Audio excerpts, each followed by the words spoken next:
Ela era invisível para ele. Até o momento em que sussurrou 3 palavras que pararam o tempo e mudaram para sempre a vida de um homem que achava que ninguém no mundo poderia surpreendê-lo. O contrato estava aberto sobre a mesa. 23 páginas impressas em papel timbrado, organizadas com a precisão de quem planejou cada detalhe por muito tempo. A caneta dourada repousava ao lado, esperando.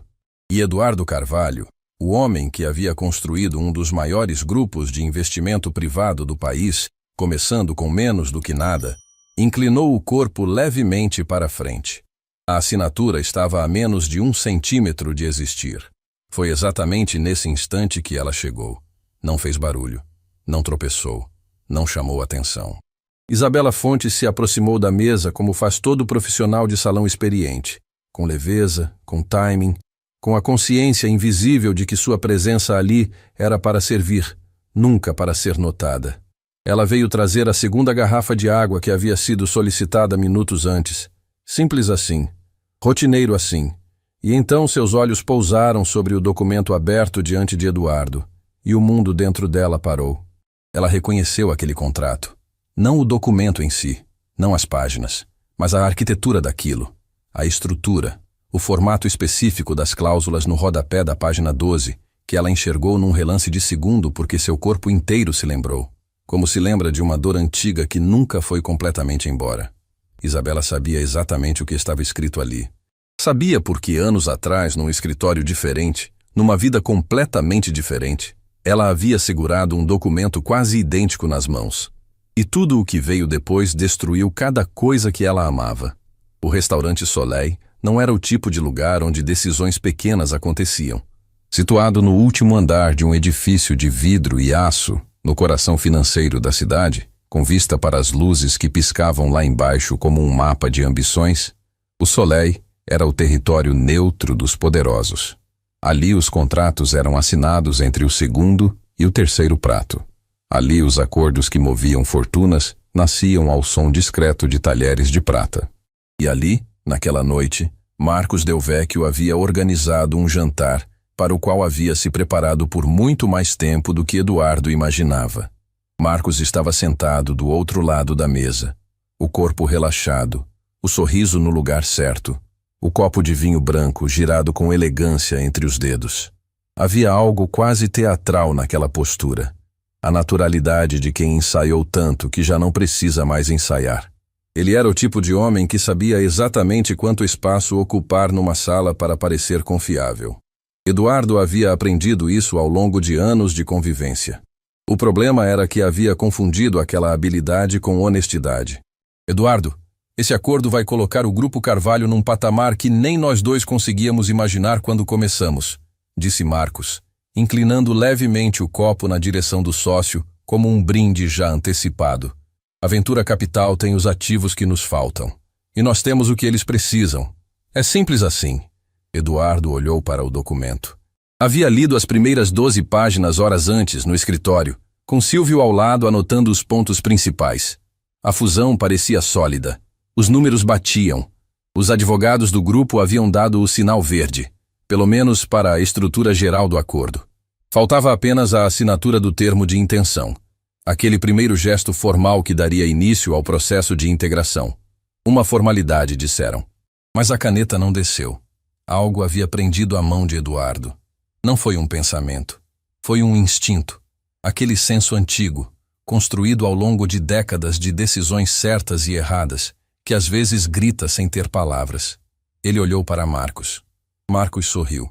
E Eduardo ficou com a caneta suspensa no ar, sem entender direito por quê.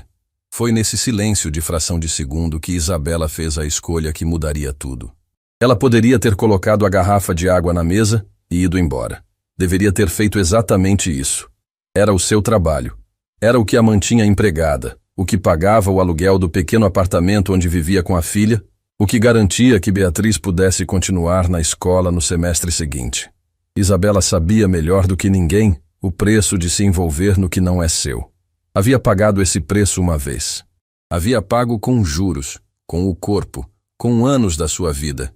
E mesmo assim, ela se inclinou, com a naturalidade de quem está apenas posicionando a garrafa do lado correto da mesa, e chegou os lábios a poucos centímetros do ouvido de Eduardo Carvalho.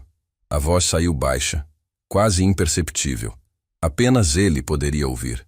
Não assine esse contrato. Eduardo Carvalho congelou. A caneta parou. O corpo parou. A respiração parou. 3 palavras ditas por uma garçonete que ele nunca havia visto antes na vida produziram nele o mesmo efeito que um freio de emergência num carro em alta velocidade. Não foi o tom, não foi o volume, foi a certeza. Aquelas palavras não soaram como um conselho ou como uma advertência. Soaram como um fato, como alguém que sabe, não que suspeita, que sabe. Marcos não havia ouvido. Estava olhando para o próprio telefone, verificando uma mensagem, e quando ergueu os olhos, viu Eduardo imóvel, com a caneta ainda suspensa, com uma expressão que não conseguiu decifrar imediatamente. Tudo bem? Marcos franziu levemente a testa. Eduardo não respondeu de imediato. Seus olhos foram até Isabela, que já havia se endireitado, já havia colocado a garrafa de água no lugar correto. Já estava com o rosto neutro, profissional, como se nada houvesse acontecido, como se ela não tivesse dito absolutamente nada. Mas havia algo nos olhos dela, uma intensidade quieta, sólida, que não combinava com a frieza que ela tentava exibir. Era o olhar de quem carrega uma verdade pesada demais para ficar parada. Do outro lado do salão, Renata Quadros havia visto tudo. Não havia ouvido, mas havia visto. Com os anos que tinha naquele trabalho, Renata havia desenvolvido uma sensibilidade quase sobrenatural para os silêncios que importavam. E o que ela havia acabado de presenciar, aquela inclinação mínima, aquele momento suspenso, aquela caneta que não desceu, era o tipo de coisa que não se esquece. Ela observou Isabela se afastar da mesa com passos regulares e sentiu o estômago apertar. Conhecia bem aquela funcionária. Sabia da vida que ela havia deixado para trás para estar ali. E sabia, com aquela certeza silenciosa das pessoas que prestam atenção, que Isabela havia acabado de fazer algo muito maior do que servir água. Silvio, sentado numa mesa lateral com o notebook aberto, esperando ser chamado, também havia notado a pausa de Eduardo. Ergueu os olhos da tela. Viu a expressão do patrão. Viu Marcos aguardando com o sorriso ainda no lugar. Viu a caneta que não havia descido. E ficou quieto, como sempre ficava. Mas desta vez, com o coração disparado sem entender bem o motivo. Eduardo. A voz de Marcos ficou um tom mais firme. Não era impaciência ainda. Era o prenúncio dela. O jantar foi ótimo. Os números estão na mesa. Os advogados já liberaram. O que está acontecendo? Eduardo baixou a caneta lentamente. Não a colocou sobre o contrato. Colocou ao lado, paralela ao documento, com um cuidado que parecia deliberado demais para ser casual. Preciso reler uma coisa, disse ele. Você já leu, respondeu Marcos, e pela primeira vez naquela noite, algo no sorriso dele ficou 1 milímetro fora do lugar. Apenas 1 milímetro. Mas Eduardo, que havia passado décadas aprendendo a ler o que as pessoas escondem por trás do que mostram, percebeu. Vou reler assim mesmo. Marcos recostou na cadeira, bebeu um gole de vinho, cruzou as mãos sobre a mesa com uma paciência que tinha o formato exato de quem está fingindo tê-la. Claro, fique à vontade. Eduardo abriu o contrato na página 12. Ele não sabia exatamente o que estava procurando. Não havia tido tempo de processar o que a garçonete havia dito. Não havia tido tempo nem de decidir se devia levar aquilo a sério. Mas havia algo nele que não conseguia ignorar aquela voz. Aquela certeza. Começou a ler as cláusulas do rodapé com uma atenção diferente, mais lenta, mais funda. E quanto mais lia, mais uma sensação estranha se instalava no centro do peito. Aquela sensação que antecede a descoberta de algo que vai mudar tudo antes que a mente racional seja capaz de nomear o quê.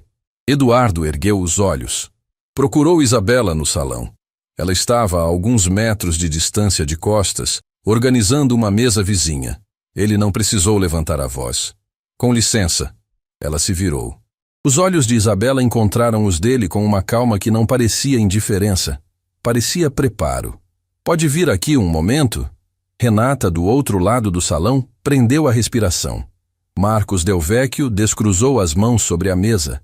Isabela caminhou até lá. Parou ao lado de Eduardo com a postura correta, profissional, as mãos unidas à frente. Não havia medo visível no rosto dela. Havia algo mais difícil de sustentar do que o medo. Havia convicção. "O que você quis dizer?" Eduardo perguntou, a voz baixa, direta, sem cerimônia. Não era uma pergunta agressiva. Era a pergunta de um homem que está genuinamente precisando de uma resposta. Marcos se inclinou para a frente. "Eduardo, do que você está falando? Quem é essa mulher?" Eduardo não olhou para Marcos. Manteve os olhos em Isabela. E ela respondeu, não em voz alta, não para a mesa inteira, apenas para ele, com a precisão de quem escolheu cuidadosamente cada palavra que estava prestes a dizer. A cláusula de controle na página 12 transfere a maioria decisória do Grupo Carvalho para uma empresa terceira em caso de acionamento do parágrafo de contingência. O nome dessa empresa não aparece no contrato. "Mas eu sei qual é esse nome, Sr. Carvalho. E quando o senhor souber também, vai entender por que não pode assinar isso." O silêncio que tomou aquela mesa durou talvez 5 segundos. 5 segundos em que Marcos Del Vecchio, pela primeira vez em toda aquela noite, perdeu o controle do próprio rosto. 5 segundos em que Eduardo Carvalho olhou para o homem que considerava sócio, amigo e irmão de batalha por mais de uma década e viu, naquele rosto que conhecia melhor do que o próprio, algo que nunca havia visto antes. Viu o instante em que a máscara racha, não cai, apenas racha. Uma linha fina, quase imperceptível, mas que para quem está olhando nos olhos certos, é tão clara quanto uma confissão. "Como você sabe disso?" A voz de Marcos saiu diferente, mais baixa, mais dura. O charme havia saído dela como água que escorre. Isabela não respondeu a Marcos. Manteve os olhos em Eduardo. E então, com a serenidade de quem sabe que o passo seguinte vai custar caro, mas dá o passo assim mesmo, ela disse o nome. O nome da empresa. O nome que não estava em nenhuma linha daquele contrato. O nome que Marcos havia passado meses enterrando em camadas de documentos paralelos para que ninguém jamais conseguisse chegar até ele sem ter o mapa certo. Eduardo Carvalho ficou imóvel, porque ele conhecia aquele nome. Havia assinado documentos com aquele nome anos atrás, documentos que pensava serem parte de uma operação encerrada, liquidada, sepultada no passado. O nome de uma empresa que, se aparecesse ligada ao Grupo Carvalho agora, não apenas destruiria a fusão, destruiria tudo. A caneta dourada continuou ao lado do contrato, intocada, e Isabela Fontes, a garçonete que Eduardo Carvalho jamais havia notado, ficou parada diante dele com o peso de um segredo que havia carregado por anos. Um segredo que ela não deveria ter. Um segredo que só fazia sentido se a história dela fosse muito maior e muito mais dolorosa do que qualquer pessoa naquela sala poderia imaginar. Mas isso, Eduardo ainda não sabia. Ainda. Eduardo Carvalho não era homem de hesitar. Em mais de 20 anos construindo o Grupo Carvalho, havia tomado decisões que moveram fortunas, encerrado parcerias que outros chamariam de intocáveis e enfrentado crises que teriam dobrado qualquer pessoa comum. Ele havia aprendido, da forma mais difícil possível, que no mundo dos negócios a hesitação tem um preço que ninguém consegue pagar 2 vezes. Mas naquela noite, diante de uma mulher que servia água num restaurante de luxo e que havia acabado de pronunciar um nome que não deveria existir na memória de ninguém, Eduardo Carvalho estava completamente parado. Não era paralisia, era processamento. A mente dele trabalhando em velocidade máxima por trás de um rosto que ele havia treinado para não revelar absolutamente nada. Marcos Del Vecchio se levantou da cadeira. O movimento foi rápido demais para ser natural. Rápido demais para ser a reação de um homem que não tinha nada a esconder. Ele se endireitou, abotoou o paletó com um gesto mecânico e, quando falou, a voz tinha recuperado parte do verniz de sempre, mas apenas parte. "Eduardo, eu não sei de onde essa mulher tirou esse nome, mas isso é claramente uma tentativa de sabotar um acordo que levamos meses construindo. Não podemos permitir que qualquer pessoa que apareça aqui com uma história conveniente nos faça perder tempo e dinheiro." Eduardo não respondeu. Continuou olhando para Isabela. Ela não recuou, não desviou o olhar. Havia algo na forma como ela ficou parada ali que Eduardo conhecia de outro lugar, de outra vida. Era a postura de quem já foi destruído uma vez e descobriu, no processo, que sobreviveu. É um tipo de coragem diferente da coragem de quem nunca perdeu nada. É mais silenciosa, mais firme, mais assustadora. Como você sabe o nome dessa empresa? Eduardo perguntou de novo, desta vez mais devagar, como se cada palavra fosse uma pedra colocada com cuidado sobre o chão instável daquela conversa. Isabela respirou fundo. E então fez algo que nenhum dos dois homens esperava. Ela puxou a cadeira vazia que estava do lado da mesa, aquela que havia sido usada durante o jantar por um dos assessores de Marcos que saíra mais cedo, e olhou para Eduardo com uma calma absolutamente desconcertante. O senhor tem alguns minutos? Marcos deu um passo à frente. Ela não pode sentar aqui. Isso é completamente fora de lugar. Marcos. A voz de Eduardo saiu baixa, mas havia algo nela que encerrou qualquer possibilidade de continuidade. Era o mesmo tom que ele usava nas reuniões de conselho quando alguém começava a falar mais do que precisava. Uma única palavra. Um único tom. E o silêncio que vinha depois não era educado, era necessário. Marcos fechou a boca. Eduardo fez um gesto sutil com a cabeça, indicando a cadeira. Isabela sentou. Do outro lado do salão, Renata Quadros observava a cena com o coração na garganta. Havia trabalho sendo feito nas outras mesas, garçons circulando, a música suave do ambiente preenchendo o ar como se nada de extraordinário estivesse acontecendo naquele canto. Mas Renata sabia. Podia sentir o peso daquilo daqui. Sabia quem era Isabela antes de ser garçonete. Sabia, porque Isabela havia contado numa única noite, depois do expediente, quando as duas ficaram fechando o salão e o silêncio ficou pesado demais para ser ignorado. Apenas uma vez. Apenas aquela noite. E Renata havia guardado aquilo com o cuidado de quem sabe que algumas histórias não pertencem a quem as ouve. Isabela começou a falar. Não com pressa. Não com drama. Com a precisão cirúrgica de alguém que havia ensaiado aquele momento na cabeça durante anos, sem nunca saber se ele um dia chegaria de verdade. Alguns anos atrás, ela havia trabalhado numa empresa chamada Estrutura Holding, um escritório de conformidade corporativa especializado em auditar contratos de fusão e aquisição para grandes grupos privados. Ela era especialista sênior, com anos de experiência, e havia chegado àquela posição através de um caminho que não tinha atalhos. Cada certificação conquistada à noite, cada promoção precedida por anos de entrega silenciosa. Ela era o tipo de profissional que os escritórios adoram ter, mas raramente sabem valorizar. Até o dia em que ela encontrou o que não deveria encontrar. Durante uma auditoria de rotina, Isabela identificou uma estrutura societária irregular, enterrada em 3 camadas de documentos paralelos. Uma empresa fantasma, registrada em nome de terceiros, que aparecia como beneficiária em contratos de alto valor de forma sistemática. O padrão era sofisticado, era o tipo de coisa que um auditor comum nunca encontraria. Mas Isabela não era uma auditora comum. Ela levou o achado ao diretor do escritório. O diretor ouviu, agradeceu e pediu que ela não comentasse com ninguém enquanto a situação fosse devidamente avaliada. Isabela esperou. Semanas depois, foi chamada numa reunião. Não com o diretor, com um advogado externo que ela nunca havia visto, acompanhado de 2 pessoas que não se apresentaram. A reunião durou menos de 20 minutos. Ao final, ela foi informada de que havia um problema grave de conduta registrado contra ela, que documentos apontavam irregularidades no seu próprio trabalho e que, para evitar desdobramentos legais, seria melhor que ela assinasse um termo de rescisão voluntária e mantivesse confidencialidade absoluta sobre qualquer material que houvesse manuseado. Eduardo ouviu tudo isso sem piscar. Isabela continuou.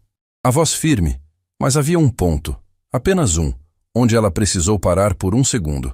Não foi quando falou da demissão. Não foi quando falou dos meses que se seguiram tentando encontrar outro emprego e descobrindo que o mercado havia sido cuidadosamente fechado para ela, que seu nome circulava em conversas que ela nunca ouvia, mas cujos efeitos sentia em cada porta que não abria. Foi quando mencionou a filha. Beatriz tinha poucos anos quando tudo aconteceu. Era pequena o suficiente para não entender por que a mãe ficou semanas sem dormir direito, por que as coisas da casa começaram a sumir uma a uma, por que o apartamento grande virou um apartamento pequeno, por que a escola privada virou escola pública. Pequena o suficiente para não entender, mas grande o suficiente para perceber que a mãe estava carregando algo que machucava. Ela me perguntou uma vez se eu estava triste, disse Isabela, e pela primeira vez a voz saiu um fio mais fina do que o resto. Eu disse que não, que estava apenas cansada. Ela olhou para mim daquele jeito que as crianças olham quando sabem que você está mentindo, mas decidem não insistir por gentileza. E aquilo doeu mais do que qualquer coisa que aquelas pessoas fizeram. Eduardo ficou em silêncio por um momento. Depois perguntou, com uma calma que não era distância, era respeito. E o nome da empresa? Como você chegou até ele? Isabela abriu levemente as mãos sobre a mesa, como quem mostra que não está escondendo nada. Antes de ser retirada do escritório naquele dia, ela havia fotografado um único documento. Não por estratégia, por instinto. O tipo de instinto que nasce em pessoas que aprenderam que a verdade desaparece com facilidade quando incomoda as pessoas poderosas. Era um rascunho, não um documento oficial. 2 páginas com anotações à mão que continham a estrutura societária que ela havia mapeado, incluindo o nome da empresa beneficiária que aparecia no centro de tudo. Ela havia guardado aquelas fotografias. Havia carregado aquele peso por anos, sem saber o que fazer com ele, sem ter para quem levar, sem ter força suficiente para travar uma batalha que sabia que perderia sozinha. Havia construído uma vida nova do zero, aceitado trabalhos que estavam abaixo da sua qualificação, chegado àquele restaurante por indicação de uma conhecida, e havia aprendido a existir num silêncio que não era paz, era sobrevivência. Até aquela noite. Até aquelas 23 páginas abertas sobre a mesa. Até reconhecer, num relance de segundo, a arquitetura de um contrato que ela havia visto antes, com o mesmo formato, a mesma estrutura de cláusulas, a mesma lógica de ocultação que havia destruído a vida dela anos atrás. Eu não sei se o senhor está envolvido nisso ou se é uma vítima, disse Isabela, olhando diretamente para Eduardo. Mas sei que esse contrato foi montado para transferir o controle da sua empresa para pessoas que o senhor provavelmente nem sabe que existem. E sei que quando isso acontecer, vai ser tarde demais para desfazer. Marcos Del Vecchio havia ficado parado durante toda aquela fala, de pé, a alguns passos da mesa, com o copo de vinho ainda na mão que ele havia esquecido de pousar. O rosto dele havia passado por transformações sutis que qualquer pessoa menos atenta teria perdido. Havia começado com irritação controlada. Depois veio algo parecido com cálculo. Depois, por um brevíssimo instante, algo que se pareceu perigosamente com um reconhecimento. Quando ele falou, a voz havia mudado de registro de novo. Não era mais o sócio confiante do jantar. Era outra coisa, mais fria, mais plana. Eduardo, essa mulher está inventando uma história para parecer relevante. Isso acontece. Pessoas que tiveram problemas profissionais no passado, às vezes encontram formas criativas de se inserir em situações que não têm nada a ver com elas. Eu conheço o contrato. Eu supervisionei cada linha. Não existe nenhuma empresa oculta. Não existe nenhuma transferência de controle. E eu não vou ficar aqui sendo acusado por alguém que serve água nesse restaurante. O silêncio que veio depois foi de um tipo específico. O tipo que acontece quando uma frase é dita e as palavras pousam no ar com um peso que ninguém planejou. Silvio, que havia se aproximado discretamente da mesa, ao perceber que a situação havia mudado de natureza, prendeu a respiração. Renata, do outro lado do salão, fechou os olhos por um segundo. Isabela não reagiu da forma que Marcos esperava. Não ficou vermelha. Não rebateu. Não se levantou. Apenas o olhou com aquela mesma calma sólida que havia sustentado desde o início. E disse uma única coisa. O nome da empresa é Carterra Gestão e Participações. Marcos não piscou, mas a mão que segurava o copo de vinho apertou imperceptivelmente. Apenas 1 milímetro. Apenas por meio segundo. Mas foi o suficiente. Eduardo viu. Eduardo viu porque estava olhando exatamente para aquela mão.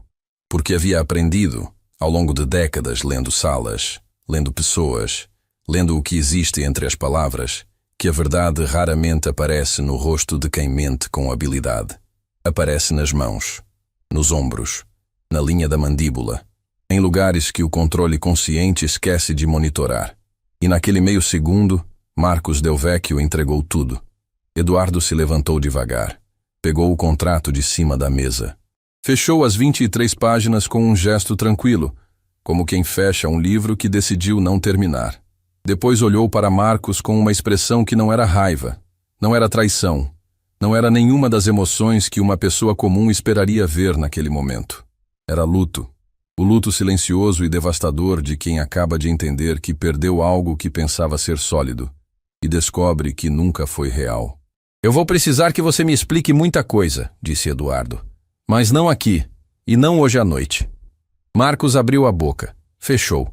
O charme havia ido embora de vez. Eduardo se virou para Isabela, que havia se levantado da cadeira com a mesma compostura com que havia sentado. Ele ficou olhando para ela por um momento, como quem tenta calcular o peso do que aquela mulher havia feito, o que havia custado, o que havia arriscado. Eu preciso daquelas fotografias, disse ele. Se você ainda as tiver. Isabela o olhou por um longo segundo. E então respondeu com algo que Eduardo não esperava. Eu nunca joguei fora. Naquela mesma noite, depois que os últimos clientes foram embora e o restaurante Soleil fechou suas portas envidraçadas para a cidade lá embaixo, Renata encontrou Isabela recolhendo os últimos utensílios do salão. O silêncio entre elas tinha uma textura diferente do silêncio de sempre. Você sabe o que vai acontecer agora, disse Renata. Não era uma pergunta. Isabela dobrou o pano de mesa com cuidado e não respondeu de imediato. Ficou olhando para aquele pedaço de tecido branco nas mãos, como se precisasse de um momento para organizar algo que estava desmontando e se remontando dentro dela ao mesmo tempo. Eu sei, disse ela por fim. Você não tem medo? Isabela levantou os olhos. E havia neles uma coisa que Renata nunca havia visto em nenhuma pessoa com quem trabalhou. Uma combinação que parecia impossível, mas existia ali, nítida e real. Havia medo e havia paz. Tenho, disse Isabela, mas já tive mais medo de passar o resto da vida me perguntando o que teria acontecido se eu tivesse dito alguma coisa. Ela pegou o casaco, apagou as luzes da sessão que era sua responsabilidade e saiu pela porta dos fundos com passos lentos e seguros. Do lado de fora, a cidade continuava. As luzes piscavam lá embaixo como um mapa de ambições que não sabia que acabava de mudar. E em algum lugar naquela cidade, Eduardo Carvalho estava sentado no escritório vazio do seu grupo, com um contrato fechado sobre a mesa e o nome de uma empresa fantasma ecoando na cabeça como uma campainha que ninguém mais conseguiria desligar. Eduardo Carvalho não dormiu naquela noite. Ficou no escritório do grupo até as primeiras luzes da madrugada tomarem o horizonte pela janela panorâmica. Sobre a mesa, o contrato fechado. Na cabeça, o nome que Isabela havia dito com aquela calma impossível. Carterra Gestão e Participações. 3 palavras que ele conhecia. 3 palavras que não deveriam estar ali, naquele contexto, naquela noite, conectadas a Marcos, conectadas ao futuro do seu grupo, conectadas a tudo que ele havia construído. Silvio havia ficado também, não por ordem, por instinto. Era o tipo de lealdade que não precisa ser pedida porque já existe antes do pedido. Ficou numa mesa lateral, discreto como sempre, disponível sem ser invasivo, enquanto Eduardo ficava em silêncio por longos períodos e então, de repente, pedia alguma coisa com uma objetividade que não deixava espaço para perguntas. Puxa tudo o que você encontrar sobre a Carterra Gestão e Participações. Registros, sócios, histórico de operações, qualquer coisa que apareça. Silvio começou a pesquisar. E o que encontrou nas primeiras horas foi exatamente o que Eduardo temia encontrar. Pouca coisa. Quase nada. Uma empresa registrada em papel, com sócios cujos nomes não apareciam em lugar algum de relevância, sem histórico público de operações, sem presença identificável no mercado. O tipo de estrutura que existe para não ser encontrada. O tipo de invisibilidade que custa muito dinheiro para ser mantida e que só é necessária quando o que está sendo escondido vale mais do que o custo de esconder. Eduardo ficou olhando para a tela por um longo tempo. Depois, pegou o telefone e mandou uma mensagem para o número que Isabela havia escrito num guardanapo antes de sair do restaurante. Apenas uma linha. Quando você puder, preciso ver essas fotografias. A resposta chegou antes do amanhecer. Dias depois, num horário em que a cidade ainda não havia acordado completamente, Isabela entrou pela porta lateral do edifício sede do Grupo Carvalho, com um envelope pardo na mão e a expressão de quem dormiu pouco, mas pensou muito. Silvio a recebeu no saguão e a conduziu ao andar executivo sem dizer quase nada. O silêncio entre eles não era desconforto. Era respeito mútuo de duas pessoas que entendiam que o momento era sério demais para a conversa superficial. Eduardo estava de pé quando ela entrou. Não sentado atrás da mesa como um executivo recebendo uma visita. De pé, ao lado da janela, com o peso de uma noite sem sono visível, não na postura, que continuava ereta, mas nos olhos, que carregavam algo que a postura não conseguia esconder completamente. Isabela colocou o envelope sobre a mesa sem cerimônia. Eduardo abriu. Dentro havia 6 fotografias impressas em papel comum, com a qualidade levemente granulada de quem fotografou um documento com pressa, com a mão trêmula talvez, ou com o coração disparado. As imagens mostravam páginas manuscritas com anotações técnicas, setas, nomes e uma estrutura societária desenhada à mão que lembrava um mapa de raízes subterrâneas, complexa, deliberada, construída para crescer embaixo da terra onde ninguém vê. Eduardo estudou cada folha com uma atenção que ia além da leitura. Era o olhar de quem está tentando encaixar peças que existiam separadas por muito tempo. Depois parou numa página específica. Ficou nela por quase 2 minutos sem falar. "Você sabe o que isso significa?" perguntou sem erguer os olhos. "Sei", disse Isabela. "Significa que a Carterra não é uma empresa operacional. É um cofre. Ela existe para receber o controle acionário de grupos maiores através de cláusulas de contingência que só são acionadas quando o grupo-alvo está em situação de vulnerabilidade. Fusão, crise, transição, qualquer momento em que a atenção está voltada para fora, não para dentro." Eduardo ergueu os olhos. "E você sabia disso lá atrás, quando estava na estrutura holding?" "Eu sabia que a estrutura era irregular. Não sabia a dimensão completa. Fui retirada antes de terminar a análise."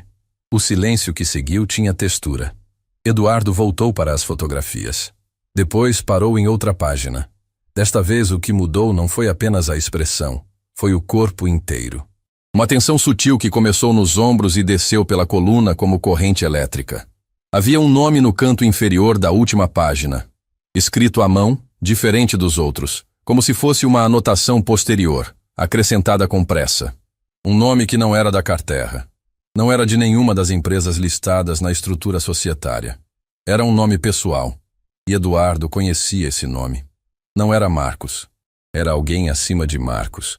Silvio, que havia ficado discretamente à distância durante a conversa, percebeu a mudança em Eduardo antes de qualquer palavra ser dita.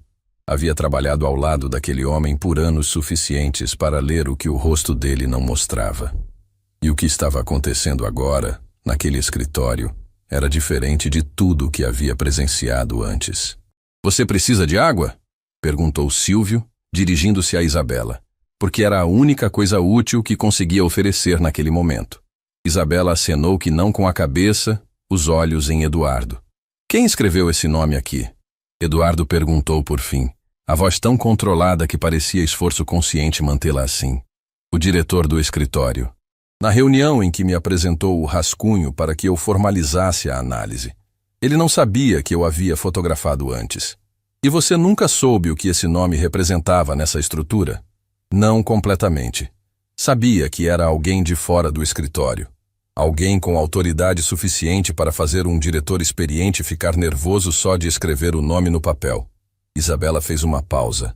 "Agora que estou aqui, acho que estou começando a entender." Eduardo fechou as fotografias lentamente, colocou de volta no envelope e ficou com as mãos abertas sobre ele por um instante, como quem está decidindo o que fazer com algo que pesa mais do que aparenta. Depois olhou para Isabela com uma expressão que ela não esperava. Não era gratidão, embora houvesse gratidão ali. Não era alívio, embora houvesse isso também. Era algo mais fundo. Era o olhar de quem acaba de entender que a pessoa diante dele pagou um preço que não deveria ter sido dela para pagar. "Quantos anos você ficou carregando isso?" perguntou ele. Isabela levou 1 segundo para responder. Tempo suficiente para esquecer como é não carregar. Naquela mesma manhã, do outro lado da cidade, Marcos Del Vecchio estava sentado numa sala que não era a dele, com uma expressão que nunca aparecia nas reuniões de conselho. A sala pertencia a um escritório de advocacia que não tinha placa na porta, no 10º andar de um edifício que parecia propositalmente sem graça para não chamar atenção.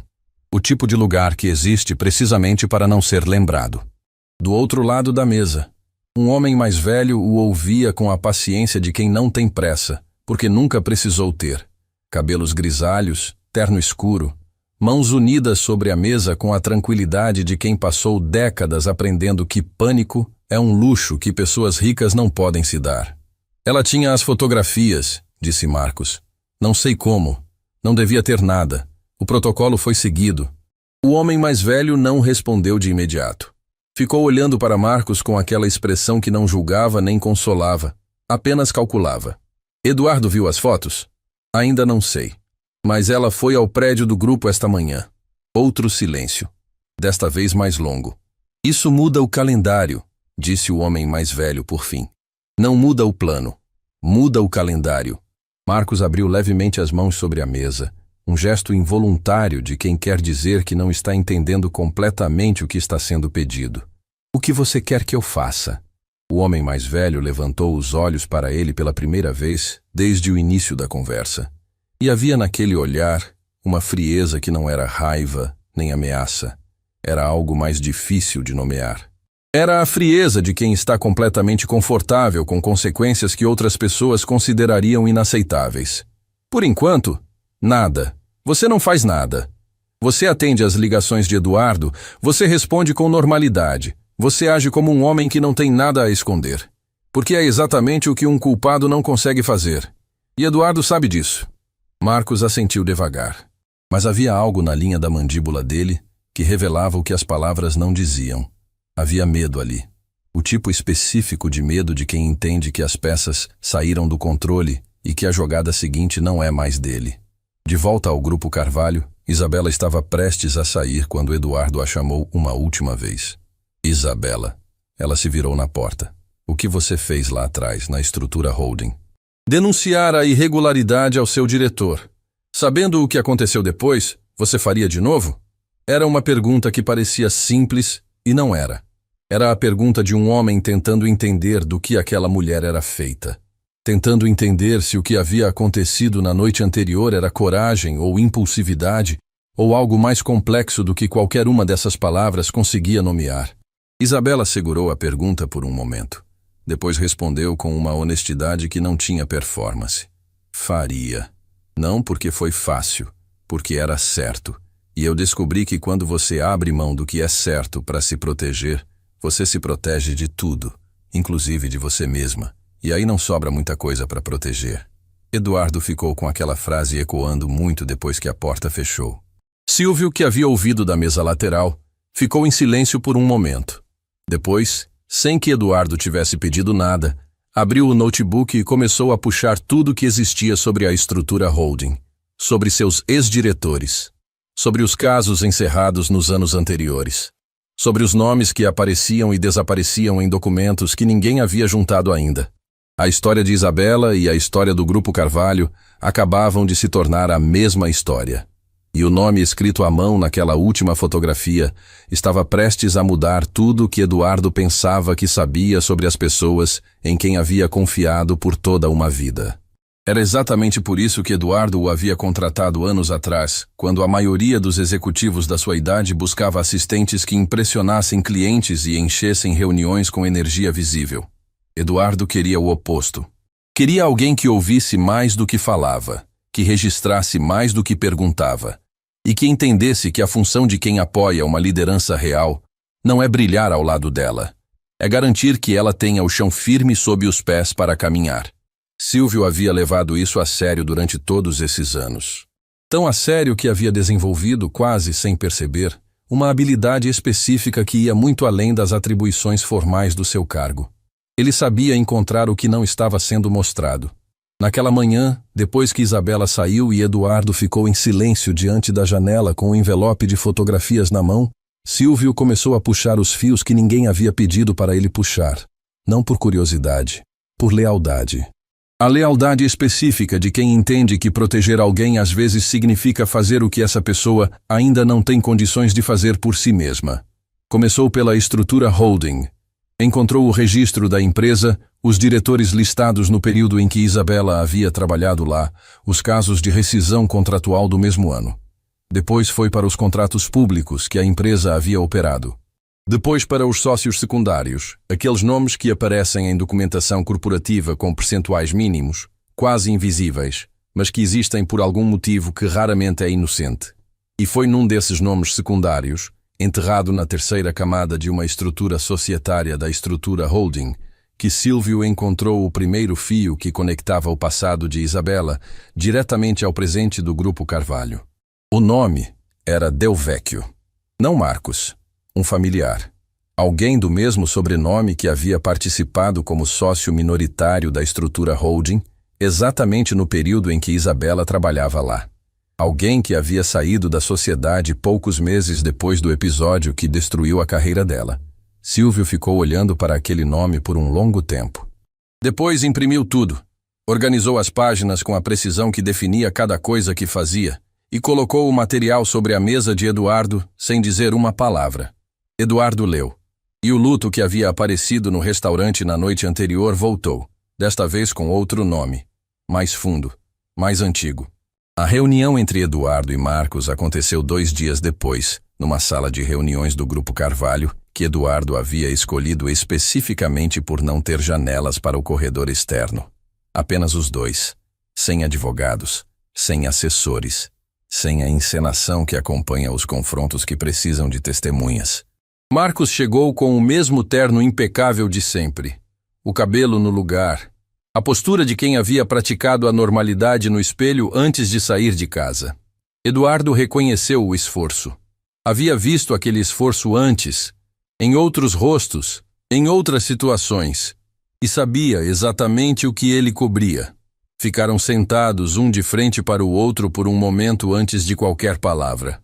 O tipo de silêncio que só existe entre pessoas que se conhecem bem o suficiente para saber que nenhuma das duas quer começar, porque quem começa assume o peso de nomear o que está ali. Eduardo começou. Não com acusação, não com documentos espalhados sobre a mesa para intimidar. Começou com uma pergunta simples, feita com a voz baixa de quem não precisa de volume para ser ouvido. Quanto tempo, Marcos? Marcos abriu a boca. Fechou. O charme não apareceu desta vez porque havia sido convocado tarde demais, e o músculo que o produzia estava exausto. Eduardo, eu preciso explicar algumas coisas que parecem piores do que são. Quanto tempo? Eduardo repetiu. A mesma voz, o mesmo volume, a mesma paciência absoluta que era, na verdade, a forma mais devastadora de pressão que ele conhecia. O silêncio de Marcos durou o suficiente para ser uma resposta. Eduardo abriu a pasta que estava à sua frente e deslizou sobre a mesa a folha que Silvio havia preparado. O nome da família Del Vecchio na estrutura societária da estrutura holding, com datas, percentuais e o registro da saída coincidindo com a demissão de Isabela. Marcos olhou para o papel. E pela primeira vez em toda aquela situação, o que apareceu no rosto dele não foi cálculo, não foi charme, não foi a frieza que havia demonstrado no restaurante. Foi algo que Eduardo não esperava ver. Foi cansaço. O cansaço profundo e silencioso de quem carregou algo pesado por muito tempo e, finalmente, sem planejamento, sem permissão, sem querer, pousou o peso no chão. Não foi assim que começou, disse Marcos. A voz diferente, mais real, mais velha. Me diz como foi. O que Marcos contou nos 40 minutos seguintes não era a história de um vilão construindo um plano com precisão fria. Era a história muito mais comum, e por isso muito mais triste, de um homem que havia tomado uma decisão pequena num momento de pressão, havia aceitado uma facilidade que não deveria ter aceitado, e havia descoberto que certas portas, quando abertas por dentro, só fecham por fora. A carteira havia sido apresentada a Marcos como uma oportunidade, uma estrutura de proteção patrimonial, disseram. Algo comum entre sócios de grupos do tamanho do Grupo Carvalho. O homem que havia apresentado a oportunidade era alguém que Marcos conhecia há décadas. Alguém em quem havia confiado antes de entender completamente o que aquela confiança custaria. Quando Marcos percebeu a dimensão real do que a carteira representava, ele já estava dentro. E dentro, descobriu que saída não era uma opção que a estrutura oferecia. Você sabia que Isabela estava na estrutura holding quando tudo aconteceu? Perguntou Eduardo. Marcos fechou os olhos por um segundo. Não diretamente. Soube depois. Quando soube, já era tarde. Tarde para ela não era tarde para você fazer alguma coisa. Não era acusação. Era um fato. E os fatos, quando ditos com calma, pousam com mais peso do que qualquer grito. Marcos não respondeu. Não havia resposta que servisse. Eduardo juntou os papéis, fechou a pasta e ficou olhando para o homem à sua frente com uma expressão que havia passado por várias coisas naqueles 40 minutos.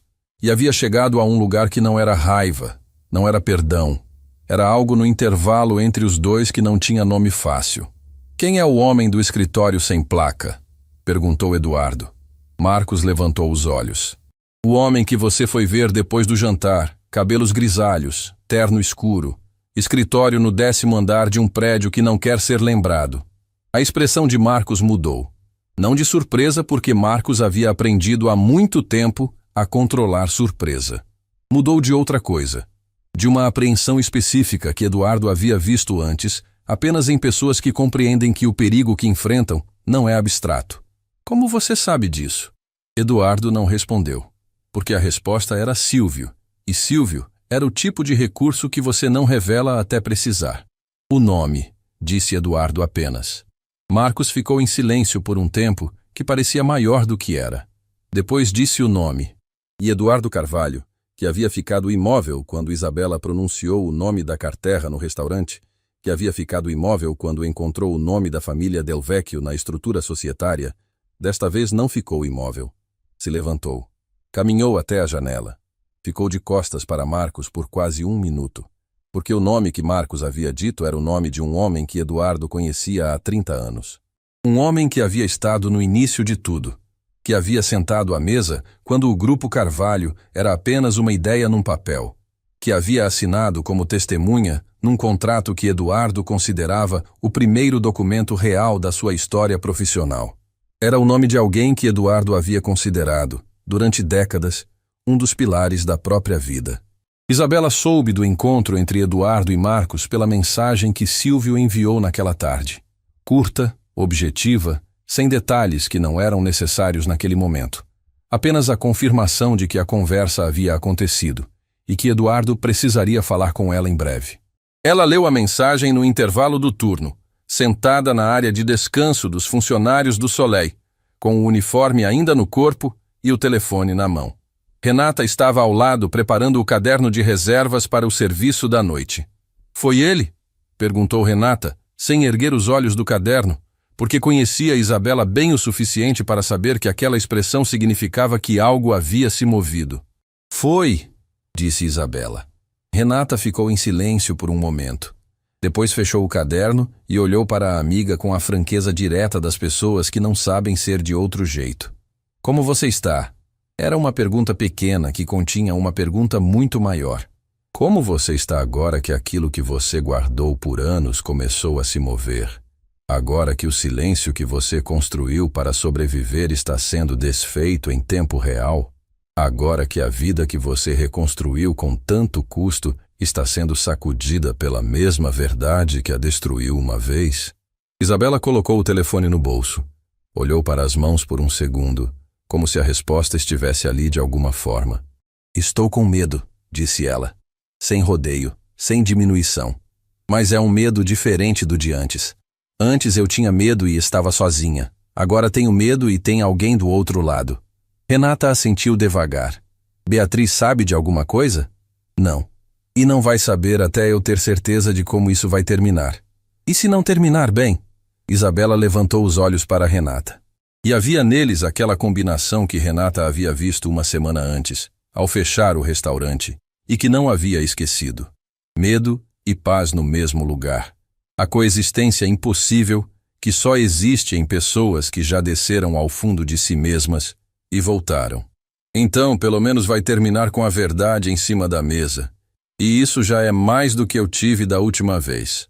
Naquela noite, Eduardo ficou no escritório novamente. Mas desta vez, não com o contrato. Com uma caixa que havia mandado Silvio buscar num arquivo morto do grupo. Uma caixa de documentos de mais de 30 anos atrás, do período em que o Grupo Carvalho estava nascendo, quando os contratos eram simples e as pessoas pareciam ser o que diziam ser. Ele abriu a caixa, começou a revirar os documentos com as mãos de alguém que está procurando algo que espera não encontrar. Encontrou. O nome estava lá, não em nenhuma cláusula suspeita, não em nenhuma estrutura irregular. Estava exatamente onde havia sido colocado com orgulho 3 décadas antes, na linha da testemunha de um dos primeiros contratos que Eduardo havia assinado na vida. E ao lado daquele nome, numa letra que Eduardo reconhecia porque havia visto em bilhetes, em cartões, em mensagens de anos e anos de convivência, estava uma anotação à margem, pequena, escrita com a caneta azul que aquela pessoa usava sempre. 3 palavras. Não as mesmas 3 palavras que Isabela havia sussurrado no restaurante. 3 palavras diferentes, mas que chegavam ao mesmo lugar. Eduardo fechou a caixa. Ficou em silêncio por um longo tempo. Depois pegou o telefone e fez uma ligação que havia evitado fazer desde aquela noite no Soleil. A ligação para o homem cujo nome havia sido dito naquela sala sem janelas, pelo sócio em quem havia confiado, sobre um passado que pensava estar enterrado. O telefone chamou 2 vezes. E então, a voz que Eduardo havia ouvido toda a vida, a voz de alguém que havia estado presente nos melhores e piores momentos de uma história inteira, atendeu do outro lado.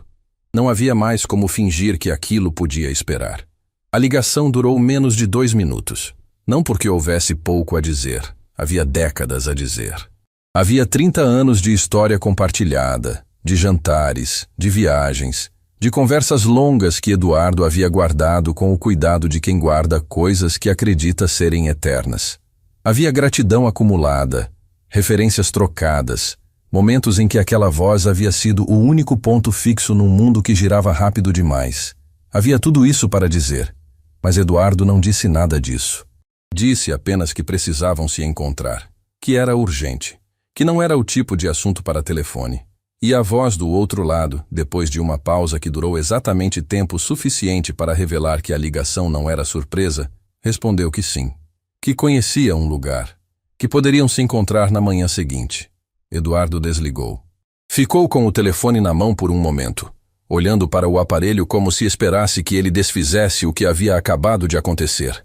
Depois o pousou sobre a mesa com um cuidado excessivo, o tipo de cuidado que as mãos desenvolvem quando a mente está ocupada demais para monitorá-las. Silvio havia ouvido apenas o lado de Eduardo da conversa. Não perguntou nada. Mas quando Eduardo disse o nome do lugar onde o encontro aconteceria, Silvio o anotou sem que precisasse ser pedido, e ambos entenderam, sem que nenhuma palavra fosse trocada sobre isso, que Silvio estaria nas proximidades naquela manhã. O lugar era um clube privado que existia há tanto tempo na cidade que havia se tornado parte da paisagem sem que a maioria das pessoas soubesse exatamente o que acontecia dentro dele.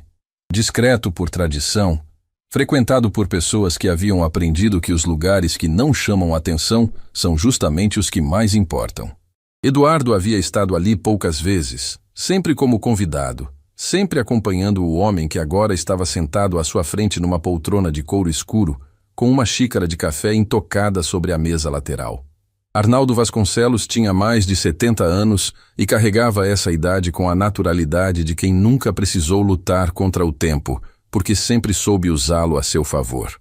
Cabelos completamente brancos, postura de quem foi criado para ocupar espaços sem pedir licença. Mãos que descansavam sobre os joelhos com uma tranquilidade que Eduardo, naquela manhã, encontrava mais perturbadora do que qualquer nervosismo poderia ser. Ele havia sido o primeiro investidor externo do Grupo Carvalho. O homem que, quando Eduardo era jovem e o grupo era apenas uma aposta num mercado que ainda não sabia o que fazer com ele, havia chegado com capital, com rede e com aquela confiança serena que faz uma pessoa acreditar que talvez seus sonhos não sejam exagero. Eduardo havia construído sobre aquela confiança. Havia agradecido aquela confiança em discursos, em jantares, em conversas privadas que guardava como patrimônio pessoal.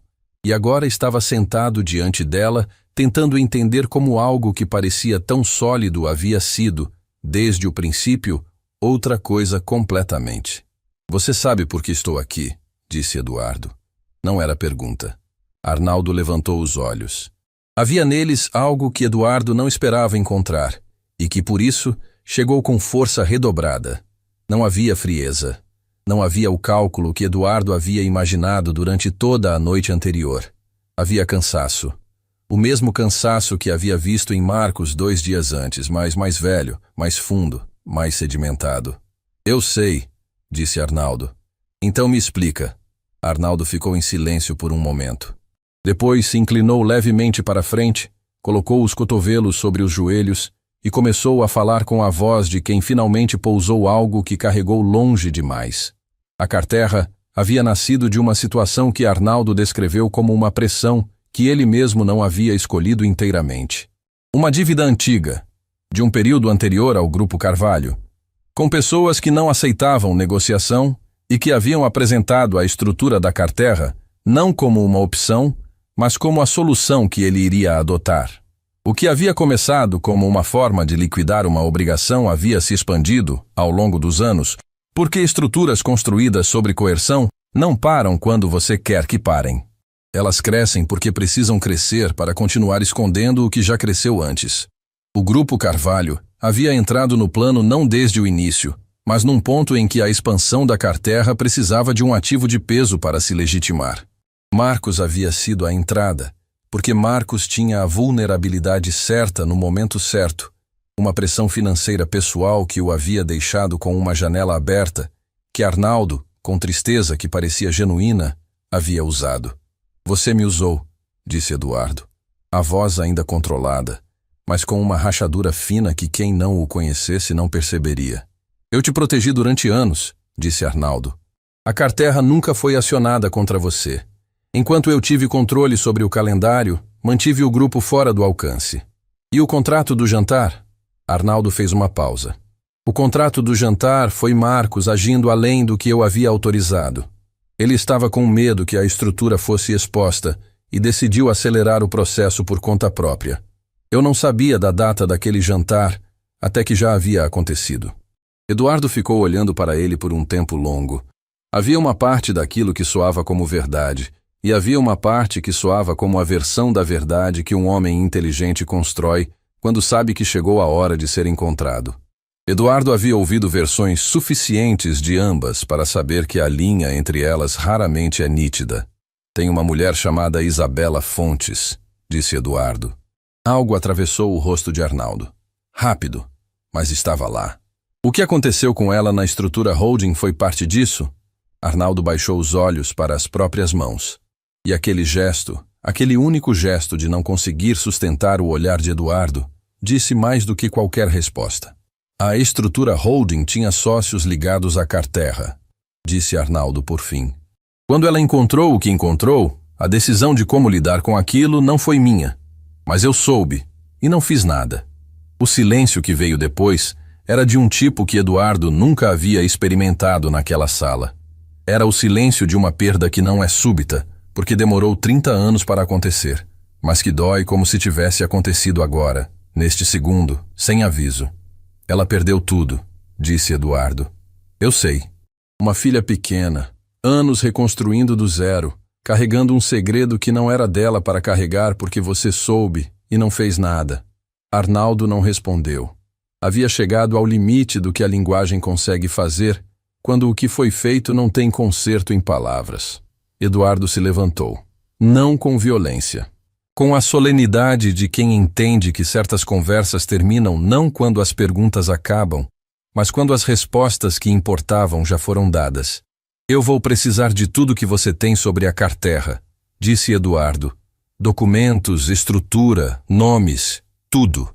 Não para te destruir, para desfazer o que pode ser desfeito. Arnaldo ergueu os olhos. E Isabela Fontes vai receber o que perdeu. Não como favor. Como obrigação, você vai garantir isso. Não era pedido. Era a única oferta que Eduardo estava colocando sobre aquela mesa. E ambos sabiam que era a última. Isabela estava dando o turno do almoço no Soleil, quando Silvio entrou pela porta principal e pediu para falar com ela. Renata viu da gerência, reconheceu o rosto do homem de um dia anterior quando havia chegado para buscar Isabela, e fez um sinal discreto liberando a funcionária por alguns minutos. Eles ficaram no corredor lateral, longe do movimento do salão. Silvio foi direto. Havia aprendido com Eduardo que respeitar o tempo de uma pessoa significa não enrolar o que precisa ser dito. O Sr. Carvalho se encontrou com Arnaldo Vasconcelos esta manhã. A conversa confirmou o que as fotografias mostravam e foi além. O Sr. Vasconcelos reconheceu o que aconteceu com você na estrutura holding. E o Sr. Eduardo garantiu que você vai ser compensada pelo que perdeu. Isabela ficou parada. O corredor lateral do Soleil tinha uma janela pequena que dava para o recuo do edifício, e a luz que entrava por ali era de um tipo que não era bonita, era apenas honesta. A luz crua e direta de quem não tem compromisso com elegância. Compensada como? Perguntou ela. A voz neutra, porque havia aprendido a não deixar o coração chegar antes da informação. Isso vai ser conversado com você diretamente. Mas ele pediu que eu dissesse que não é caridade. Foram as palavras dele. Isabela ficou em silêncio por um momento. Depois fez uma pergunta que Silvio não esperava. Ele está bem? Silvio entendeu o que estava sendo perguntado. Não a saúde, não os negócios, o interior, o lugar onde as pessoas guardam o que as sustenta. Não, disse Silvio, com a honestidade direta de quem não vê utilidade em fingir. Mas está em pé. E para o Sr. Eduardo, estar em pé já foi o suficiente outras vezes. Isabela assentiu devagar. Havia uma coisa que ela precisava fazer antes de qualquer conversa sobre compensação, sobre documentos, sobre os passos seguintes que Silvio certamente já estava organizando na cabeça enquanto falava. Preciso buscar minha filha na escola hoje, disse ela. Preciso ficar com ela esta tarde. Silvio a olhou por um segundo. Depois assentiu como se aquilo fosse a resposta mais sensata que havia ouvido em dias. Eu aviso o Sr. Eduardo. Beatriz tinha a idade de quem ainda acredita que o mundo funciona de forma justa, porque ainda não teve provas suficientes do contrário. Saiu da escola com a mochila maior do que parecia suportar, e quando viu a mãe esperando no portão, fora do horário habitual, num dia que não era dia de busca antecipada, parou por um segundo antes de correr.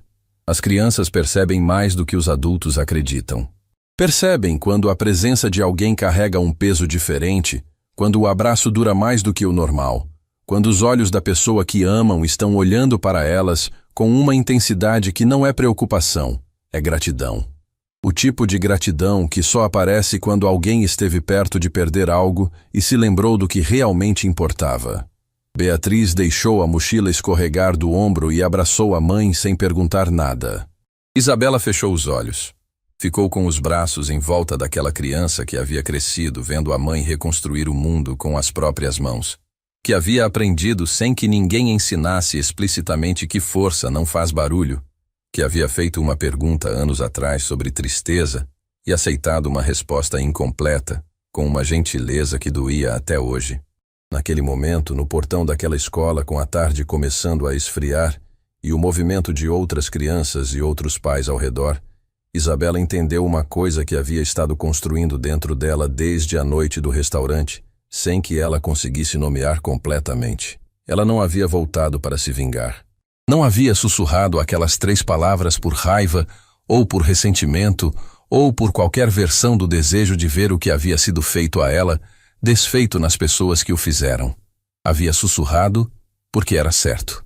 Porque a mulher que ela havia se tornado do outro lado de tudo aquilo ainda acreditava que fazer o que é certo tem valor mesmo quando ninguém está vendo. Mesmo quando custa demais. Mesmo quando você é a única pessoa na sala disposta a pagar o preço. E talvez, pensou ela com os braços ainda em volta de Beatriz, talvez a maior redenção não fosse o que estava por vir nos dias seguintes, as conversas, os documentos, a compensação que Silvio havia mencionado.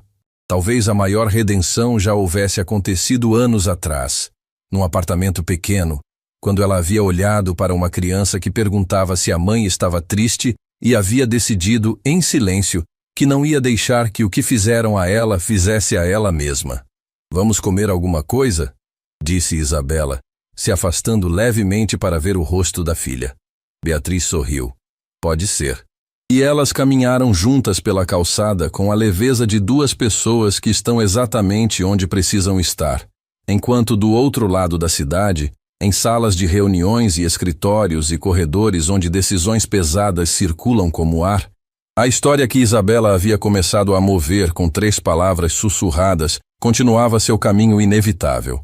O mundo ainda não sabia o que estava prestes a mudar. Mas estava prestes a saber. Arnaldo Vasconcelos cumpriu o que havia sido exigido. Não com pressa. Não com a generosidade de quem faz o bem por vontade. Com a lentidão pesada de um homem que passou décadas construindo paredes e agora se via obrigado a derrubá-las tijolo por tijolo, expondo tudo o que havia ficado do lado de dentro durante todo esse tempo. Levou alguns dias. E quando os documentos chegaram ao escritório do Grupo Carvalho, chegaram num volume que surpreendeu até Silvio, que havia aprendido a não se surpreender com nada. Eram contratos, registros societários, comunicações internas, estruturas em camadas que precisavam ser lidas na ordem certa para fazer sentido. Silvio passou 2 dias organizando o material antes de apresentá-lo a Eduardo, porque sabia que o impacto de uma informação depende não apenas do conteúdo, mas da forma como ela é recebida, e que Eduardo precisava receber aquilo com clareza suficiente para agir, não com volume suficiente para paralisar. Foi nessa organização que a peça que faltava finalmente apareceu. Aventura Capital, a empresa que Marcos havia apresentado como parceira ideal para a fusão, não era uma empresa independente, era uma subsidiária. Uma camada operacional criada especificamente para dar aparência legítima a movimentações que a Carterra não poderia fazer diretamente sem chamar atenção. Aventura Capital era o rosto visível. A Carterra era a estrutura invisível. E entre as duas, havia um sistema de transferência que, acionado pelo parágrafo de contingência do contrato que Eduardo quase havia assinado naquela noite no Soleil, teria movido o controle majoritário do Grupo Carvalho para dentro da Carterra em menos de 90 dias, sem que nenhum tribunal conseguisse desfazer a operação depois de concluída. Eduardo leu aquela parte 2 vezes. Não porque não havia entendido na primeira, porque precisava que a dimensão completa daquilo assentasse em algum lugar dentro dele antes de continuar. Tudo havia sido construído em torno daquele jantar. O convite aparentemente natural, o restaurante escolhido por Marcos, a data, o horário, a pressão sutil para que a assinatura acontecesse naquela noite sem ser levada para revisão posterior. Cada detalhe havia sido calculado. E se uma garçonete que servia a água não houvesse reconhecido a arquitetura de um crime que havia destruído a própria vida anos antes, nenhum desses detalhes teria importado porque o contrato já estaria assinado. Eduardo fechou a pasta. Ficou em silêncio por um tempo. Depois disse para Silvio, com uma calma que era resolução, não distância: chama o jurídico, hoje. Quero o contrato das 23 páginas analisado linha por linha à luz desses documentos. E quero saber quais autoridades competentes precisam receber esse material. Silvio já estava pegando o telefone antes que a frase terminasse. O contrato que havia ficado intocado sobre a mesa do Soleil naquela noite estava prestes a se tornar a peça central de algo muito maior do que uma fusão cancelada. Isabela soube da extensão completa do que os documentos revelavam não por Eduardo diretamente, mas por Silvio, que havia desenvolvido o hábito de mantê-la informada com a mesma objetividade respeitosa que usava para tudo. Ele apareceu no Soleil numa manhã tranquila, antes do movimento do almoço, e contou o que havia sido encontrado com a precisão de quem entende que essa mulher merecia saber a verdade completa, não uma versão filtrada para poupar sensibilidades.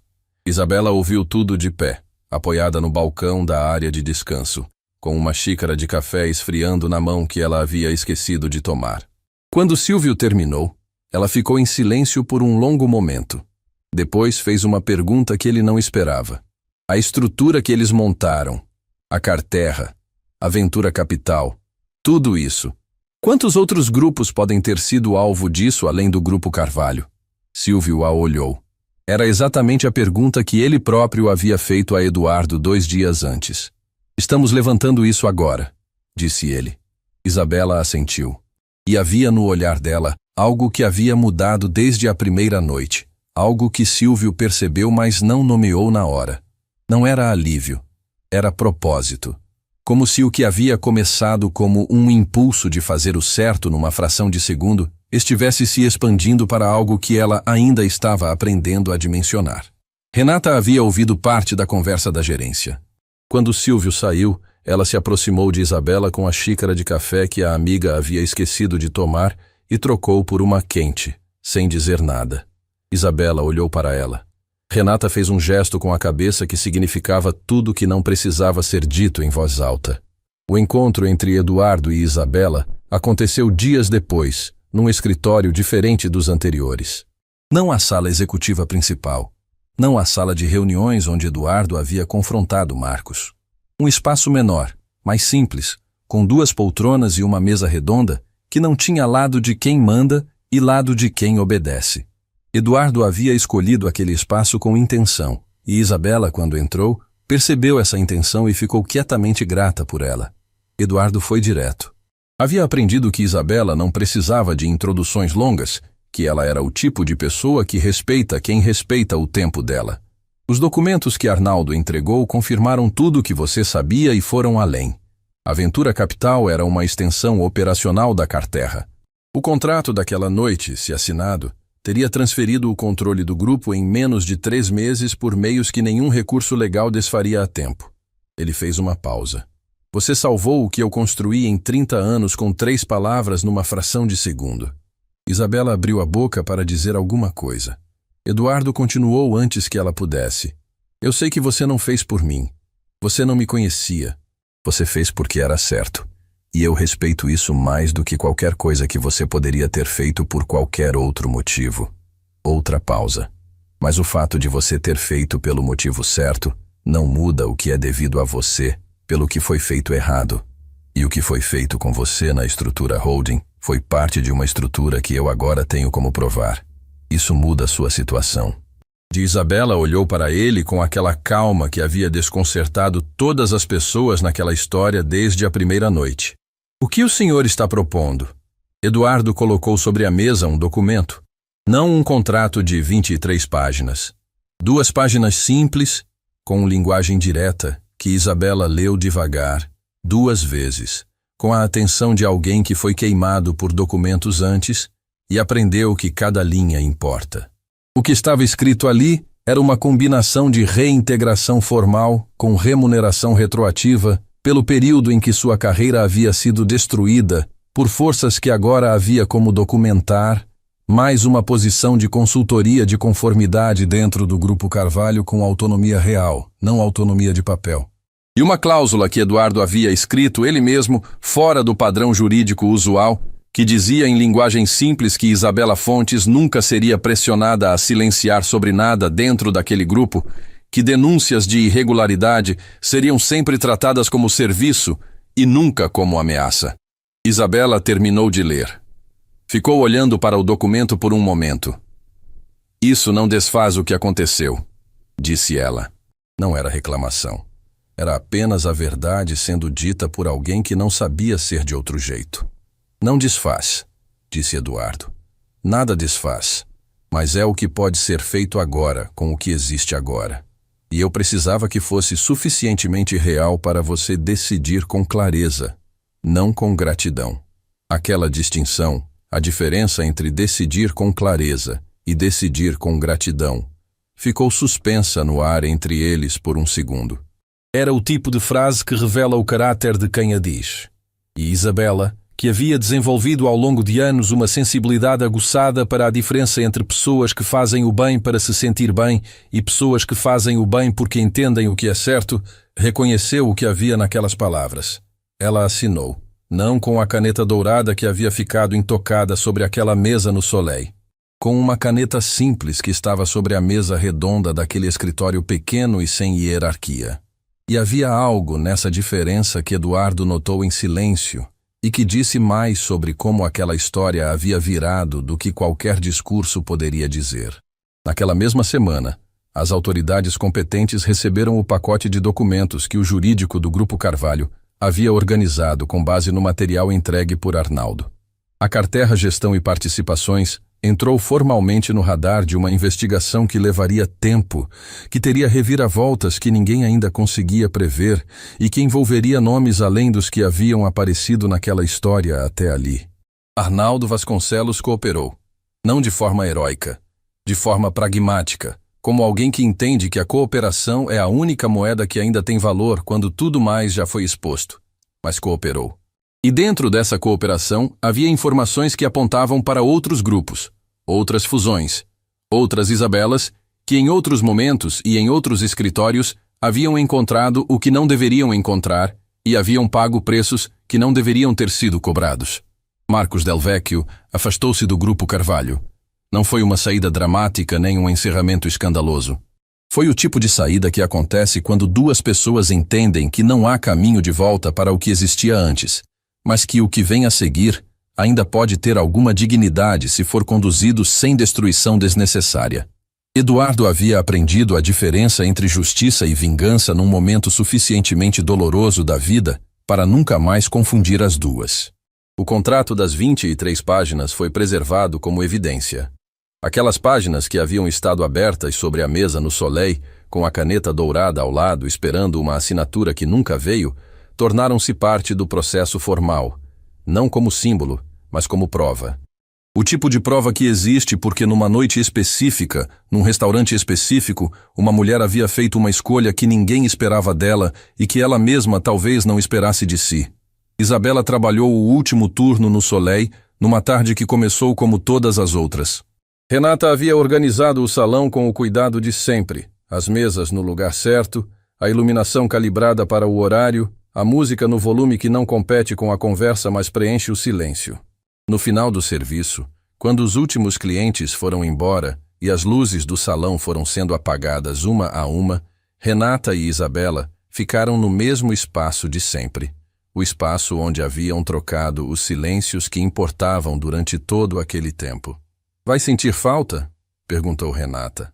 Isabela olhou para o salão vazio, para as mesas cobertas com toalhas brancas, para as janelas altas que enquadravam as luzes da cidade lá fora, para o lugar onde havia estado naquela noite com uma garrafa de água na mão e uma decisão impossível na cabeça. "De algumas coisas", disse ela, e olhou para Renata de um jeito que deixava claro que uma das coisas de que sentiria falta estava parada bem na sua frente. Renata fez aquele gesto com a cabeça que significava tudo sem precisar de palavras.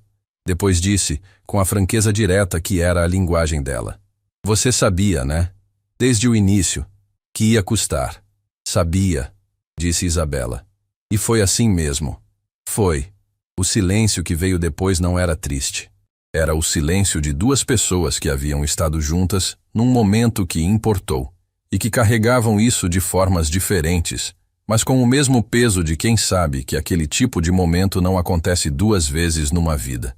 Isabela pegou o casaco, apagou a última luz da sessão que havia sido sua responsabilidade por todo aquele tempo e caminhou em direção à porta. Do lado de fora, a cidade esperava. Não a mesma cidade de quando ela havia entrado pela primeira vez naquela porta com um currículo abaixo da sua qualificação e a determinação silenciosa de quem recomeça sem fazer barulho. Era a mesma cidade geograficamente, as mesmas ruas, as mesmas luzes. Mas era outra coisa inteiramente quando vista pelos olhos de alguém que havia atravessado o que ela havia atravessado e chegado do outro lado ainda em pé, ainda inteira, ainda capaz de olhar para frente sem precisar fingir que o que ficou para trás não havia existido. A maior parte das histórias de redenção, pensou Isabela enquanto caminhava, são contadas do ponto de chegada para trás. Como se a redenção fosse o destino e tudo antes fosse apenas o caminho. Mas ela havia aprendido que não é assim. A redenção não está no destino. Está em cada passo dado na direção certa mesmo quando o destino ainda não está visível. Está na garçonete que serve água e reconhece um crime. Está na mãe que responde que está apenas cansada e decide na mesma frase que não vai deixar o cansaço ganhar. Está em 3 palavras sussurradas num restaurante de luxo por uma mulher que não tinha nada a ganhar e tudo a perder e disse assim mesmo. O passo seguinte estava esperando. E ela caminhou em direção a ele. Semanas depois de Isabela assinar o documento naquele escritório sem hierarquia, O Grupo Carvalho emitiu um comunicado interno informando a reestruturação do setor de conformidade corporativa, sem drama público, sem declarações aos veículos de imprensa que vivem de escândalos, com a sobriedade de uma organização que havia passado por algo sério e havia escolhido responder com seriedade, não com espetáculo. O nome de Isabela Fontes aparecia no comunicado como responsável pela nova área. Silvio havia impresso o comunicado e deixado sobre a mesa dela na manhã em que ela assumiu o espaço, sem dizer nada, apenas com um copo de café ao lado. Isabela leu, dobrou o papel com cuidado e colocou no bolso do paletó que havia comprado na semana anterior, o primeiro paletó que comprava em anos, num gesto que parecia pequeno para qualquer pessoa de fora e que para ela tinha o peso de uma declaração inteira. Ela caminhou pelo corredor do andar executivo com a postura de alguém que não precisa provar nada para ninguém porque já provou tudo para si mesma. As pessoas que passavam cumprimentavam com a cordialidade natural de um ambiente profissional. Nenhuma delas sabia completamente a história. Algumas sabiam partes. Nenhuma precisava saber tudo para reconhecer, naquela presença, que havia algo diferente no jeito como aquela mulher ocupava um espaço. Como se ela soubesse exatamente quanto custava. A investigação sobre a Carterra Gestão e Participações avançou com a lentidão própria dos processos que envolvem estruturas construídas por pessoas que conhecem bem os mecanismos que deveriam impedi-las, mas avançou. Os documentos entregues por Arnaldo, combinados com o material que o jurídico do grupo havia organizado e com informações que outras empresas, encorajadas pelo movimento inicial, começaram a fornecer, foram construindo um quadro que não tinha como ser ignorado. Arnaldo Vasconcelos afastou-se de todos os conselhos dos quais havia participado. Não foi uma saída voluntária no sentido pleno da palavra, mas foi conduzida sem que precisasse se tornar pública de forma humilhante. Havia acordado com Eduardo algo que nenhum dos dois havia chamado de acordo, apenas uma compreensão mútua de que certas saídas preservam mais do que a pessoa que sai. Preservam as pessoas que ficam e que não merecem ser arrastadas para o centro de algo que não construíram. Eduardo havia aprendido cedo e confirmado naquela experiência que destruir completamente uma pessoa raramente produz o resultado que parece prometer. O que importava não era o que acontecia com Arnaldo. Era o que acontecia com a estrutura que ele havia alimentado. Era desfazer o que podia ser desfeito. Era garantir que o próximo Isabela em algum outro escritório tivesse uma chance que essa Isabela não havia tido. Marcos Del Vecchio saiu do Grupo Carvalho com um acordo formalizado que incluía sua cooperação plena com as autoridades em troca de condições que seu advogado havia negociado com precisão. Havia pessoas acima de Marcos na estrutura da Carterra, pessoas que a investigação ainda estava alcançando, e o que Marcos sabia sobre essas pessoas valia mais para o processo do que qualquer punição imediata que seu caso pudesse produzir sozinho. Eduardo havia participado da definição desse acordo com uma clareza que surpreendeu o próprio jurídico. Não havia pedido severidade além do necessário. Havia pedido verdade. Havia pedido que tudo que Marcos sabia chegasse às mãos certas para que o trabalho real, o trabalho de desmontar o que havia sido construído, pudesse ser feito de forma completa. Era o tipo de decisão que separa quem entende justiça de quem apenas deseja satisfação. Beatriz soube de parte da história numa tarde em que ela e Isabela estavam na cozinha do apartamento, agora maior do que o anterior, com uma janela que dava para uma rua com árvores, detalhe que Isabela havia mencionado como condição quando foram procurar o lugar. Beatriz havia chegado da escola com a mochila pesada e a energia daquelas tardes em que tudo aconteceu ao mesmo tempo e precisa ser contado de uma vez. Quando terminou de contar, olhou para a mãe e percebeu que havia algo diferente naquele espaço. Não apenas o apartamento, algo no ar entre elas. "Você parece diferente", disse Beatriz, com aquela objetividade direta que as crianças usam, porque ainda não aprenderam que os adultos às vezes preferem não ser vistos tão claramente. Isabela sorriu. "Diferente como?" Beatriz pensou por um segundo, como quem procura a palavra certa num lugar onde as palavras ainda estão sendo organizadas. "Mais leve." Isabela ficou quieta por um momento. Depois puxou a filha para perto com um braço e ficou assim, com aquela criança que havia crescido vendo a mãe reconstruir o mundo, sem saber completamente o que isso havia custado, mas sabendo com toda a certeza que as crianças carregam que a mãe havia chegado do outro lado de alguma coisa grande. Eu tenho uma história para te contar, disse Isabela. Uma parte por enquanto. O resto quando você for maior. Beatriz se endireitou com a atenção específica de quem foi informado de que vai receber algo real. E Isabela contou. Não tudo. Não a extensão completa dos documentos, das investigações, dos nomes. Contou a parte que importava para aquela tarde, para aquela cozinha, para aquela criança que havia perguntado sobre tristeza anos atrás e mereceu uma resposta melhor do que a que havia recebido. Contou sobre uma noite num restaurante, sobre um contrato aberto sobre uma mesa, sobre uma mulher que foi levar uma garrafa de água e reconheceu algo que ninguém mais havia percebido. Contou sobre a escolha de dizer 3 palavras, sabendo que podia custar tudo. Contou sobre o que acontece quando você faz o que é certo não porque é seguro, mas porque é a única coisa que você consegue olhar nos olhos quando fica sozinha consigo mesma. Beatriz ouviu tudo com aquela atenção absorta, que é a forma mais pura de presença que existe. Quando Isabela terminou, ficou em silêncio por um momento. Depois disse uma coisa que Isabela levaria pelo resto da vida. Então foi você. Isabela franziu levemente a testa. Como assim? A mulher da história. Era você. Isabela respirou fundo. Era eu. Beatriz ficou processando aquilo por mais um segundo. Depois perguntou com a simplicidade direta de quem ainda não aprendeu a complicar o que é simples. Você tinha medo? Tinha, mas fez assim mesmo. Fiz. Beatriz assentiu devagar, como quem registra uma informação importante num lugar que não vai esquecer. E então voltou para a mochila com a naturalidade das pessoas jovens que absorvem as coisas grandes e seguem em frente como se o peso não existisse, quando na verdade ele existe e vai ficar ali, sendo carregado de outra forma, para o resto da vida. Eduardo Carvalho chegou ao grupo naquela manhã mais cedo do que o habitual, o que para ele significava antes mesmo de Silvio, que chegava cedo o suficiente para que a maioria das pessoas nunca soubesse que havia um horário ainda mais cedo do que o dele. Passou pelo corredor do novo setor de conformidade. A porta estava aberta. Isabela estava na mesa com 2 monitores e uma pilha de documentos organizados, com o tipo de precisão que revela que a pessoa não está aprendendo como trabalhar naquele espaço. Está lembrando.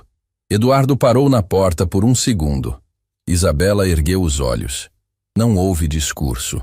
Não houve a solenidade desnecessária que às vezes acompanha momentos que já têm peso suficiente por si mesmos. Eduardo apenas assentiu com a cabeça, o tipo de gesto que entre pessoas que se respeitam de verdade comunica exatamente o que precisa ser comunicado sem precisar de nenhuma palavra. Isabela assentiu de volta. E Eduardo continuou pelo corredor. Silvio, que havia presenciado a cena do final do corredor, ficou alguns segundos parado antes de retomar o caminho para a própria mesa. Havia trabalhado ao lado de Eduardo por anos suficientes para ter visto aquele homem em momentos de conquista, de perda, de pressão e de decisão. Mas havia algo naquele gesto simples, naquele assentir de 2 segundos entre o homem que havia construído um grupo inteiro e a mulher que havia salvado esse grupo com 3 palavras, que Silvio entendeu que nunca esqueceria. Era o jeito que as coisas certas parecem quando finalmente chegam, sem fanfarra, sem exagero, com a solidez discreta de algo que foi conquistado pelo caminho mais difícil e por isso tem uma qualidade que nenhum atalho poderia ter produzido. Numa tarde que chegou com aquela luz dourada que algumas tardes têm sem avisar, Isabela saiu do grupo Carvalho e caminhou pela rua com o mesmo par de sapatos que havia usado no primeiro dia no Soleil, anos antes, quando havia entrado pela porta de um restaurante de luxo com um currículo que escondia o que ela havia sido para não assustar o que ela precisava ser naquele momento. Havia uma distância enorme entre aquela mulher e esta, e ao mesmo tempo, nenhuma distância. Porque o que havia feito aquela mulher capaz de sobreviver ao que sobreviveu, reconstruir o que reconstruiu, e finalmente fazer o que havia feito naquela noite no restaurante, não havia nascido da derrota nem da reconstrução. Havia estado ali desde antes de tudo. Era o que ela era. As circunstâncias não criam o caráter de uma pessoa. Revelam o que já existia. Isabela pensou nisso enquanto caminhava. Pensou em todas as versões da própria vida que poderiam ter existido se uma única coisa tivesse sido diferente. Se ela houvesse virado o rosto naquela noite. Se houvesse colocado a garrafa de água na mesa e ido embora como deveria. Se o medo houvesse sido mais alto, por apenas uma fração, do que a convicção. Mas não foi. E não foi não porque ela fosse excepcional no sentido que as histórias de superação costumam vender. A pessoa diferente de todos. A heroína destinada, o ser especial que o universo escolheu. Foi porque ela havia feito num segundo de escolha real o que qualquer pessoa é capaz de fazer e que a maioria não faz por razões que são compreensíveis e humanas e por isso mesmo tão trágicas. Ela havia escolhido o que era certo sobre o que era seguro. Essa era a história inteira. Não precisava de mais do que isso para ser verdadeira.